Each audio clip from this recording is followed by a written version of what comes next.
Men tronfølgeloven, som er fuldstændig uden betydning for den danske befolkning, kom til afstemning. Og en kæmpe debat udspillede sig i de danske medier. Ved et pennestrøg uden folkeafstemning og med brud på grundloven, banede Anders Fogh og Per Stig vejen for at fjerne Danmark som nationalstat. Fra nu af vil 85% af alle love blive lavet af tjenestemænd i hemmelige arbejdsgrupper, som folkevalgte politikere ikke har adgang til. Danmark og alle andre lande i EU vil snart blot være provinser, styret af en håndfuld bureaukrater, som ikke er valgt af folket. Straffelovens paragraf 98. Den, som foretager en handling, der sigter til ved udenlands bistand, ved magtanvendelse eller ved trussel derom at bringe den danske stat eller nogen del af denne under fremmed herredømme, eller at løsrive nogen del af staten, straffes med fængsel indtil på livstid. Ingen af EU's ledere turde give deres folk en mulighed for at stemme om Lissabon-traktaten. Bortset fra Irland, som sagde nej i 2008. I bedste diktatorisk stil blev de nu tvunget til at stemme om igen. Because you shall know that what is published until now, what is signed by the Prime Ministers, is a text they have never ever read. Never. Why? Because it can't be read. This is not a treaty. This is 300 pages of amendments to 3,000 other pages of treaties. And you can only read it if you take one amendment by one and then look it up in the existing treaties and insert it. We'll do that job for you, so that you will have a reader-friendly edition where it's possible.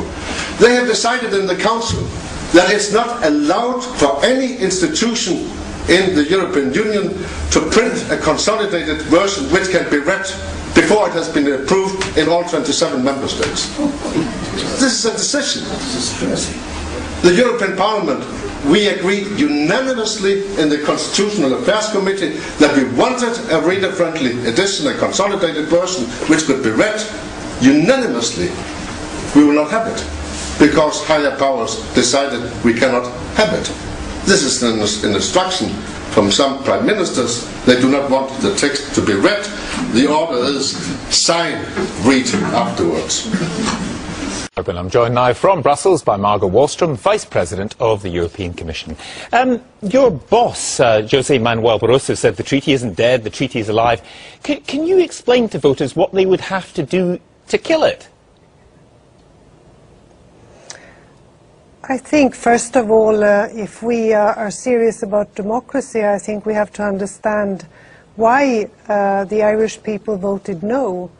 That must be sort of the first stage, and this is what the Irish and what we will contribute to do until the heads of state and governments meet. Presumably they voted no because they don't like the treaty, but your boss is saying it will go on. I'm just asking you, what would they have to do not to have it? You're not even pretending anymore. You're pushing ahead with all the symbols of statehood and trying at the same time to lie and cheat with the Irish by giving them a series of guarantees that are not worth the paper that they are written on. Well, I can tell you that many of us in this Europe of Freedom and Democracy group will do all we can to help the no side in that Irish referendum. The future of European democracy rests very heavily on Irish shoulders. You fought, Mr. President, against the Soviet Union. You fought for democracy. You fought for national self-determination. If you continue to ignore the democratic voice of countries like France, the Netherlands and Ireland, then you will turn the European Union back into that very union that you fought so hard against. The fundamental problem here is that many voters throughout Europe think that the EU is an undemocratic imposition, and they don't object to membership of the EU, they just object to the way it's being run and things are imposed on them. And when voters say no, you say we're going to go on and trying to find a way to make you say yes. No. And yet more status quo. You supported the idea of shooing in Mr. Barroso without there being any sort of proper contest. But it's on the Lisbon Treaty that I was most interested. You ratified the treaty through your own parliamentary chambers without, of course, the thought of giving the people in your own country a referendum to express their opinion. But it's when it comes to Ireland that I really get interested, because you said that you wanted there to be a credible policy for Ireland with their second referendum. And so you produced these guarantees, and here they are. Guarantees on the right to life, on taxation, on security and defence. This document has no legal force whatsoever. It is not worth the paper that it's written on. You are the author of a disgraceful attempt to con the Irish into voting for this Lisbon Treaty in their forthcoming referendum. Of course, you've been supported by Mr Barroso on that. He doesn't ever respect the result of democratic referendums, whether they're in France, the Netherlands or Ireland. He says we must ignore them, we must continue. It's all about power. It's all about him and the EU institutions getting more power at the expense of the member states. I hope the Irish tell you all where to go in the second referendum on October the 2nd, and they just might. European parliamentarians and leaders are not listening to the peoples of Europe, at which 200 of you got up and walked out of the room. Just to go back to the point, for the voters, the only voters who've had a say on this treaty, the only ones, the Irish voters, very intelligent, very well-informed people, quite a big turnout, they said no, and yet the process still goes on. So therefore, that is absolutely what people mean by the democratic deficit. Hvad er så formålet med krigene, terrorpakkerne og indskrænkelser af helt grundlæggende menneskerettigheder, som er blevet implementeret globalt? Folket ville ikke have krig, og politikerne burde arbejde for folket. Hvem kontrollerer politikerne? Hvem ønsker krig og hvorfor? Hvem styrer i virkeligheden verden, og hvad er deres dagsorden? You have to be a finance oligarch. Remember, this is not a society ruled by generals, not by priests, not by bureaucrats, not by demagogues, none of those, but by bankers. Anders Fogh bliver belønnet for sine forbrydelser mod menneskeheden med en NATO-toppost.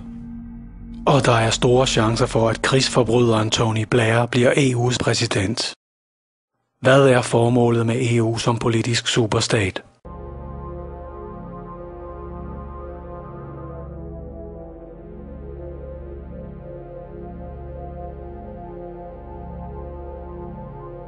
In 1954, the elite of the planet met in secret at the Bilderberg Hotel in Oosterbeek, Holland.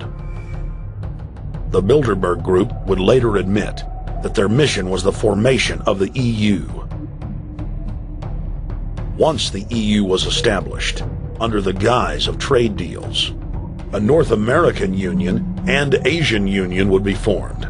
The three interlocking superstates formed the core of the global government, while the United Nations would serve as a world regulatory and enforcement body over the Third World subregions. The Bilderberg Group consists of the heads of all of the managing roundtable groups that steer individual countries. Picture the elite power structure of the world as a giant pyramid, with only the elite of the elite at the tip-top of the capstone. The group has been so secretive that until the mid-1980s, the controlled corporate media denied its existence.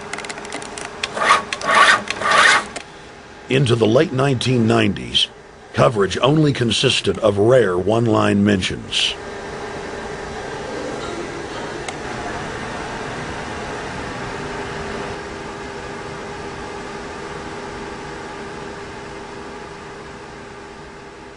With the rise of the alternative media, their stranglehold on information has begun to slip. On the outskirts of the national capital today, black limousines with darkened windows converged on a hotel where private security guards imposed ironclad control. The limos carried royalty, political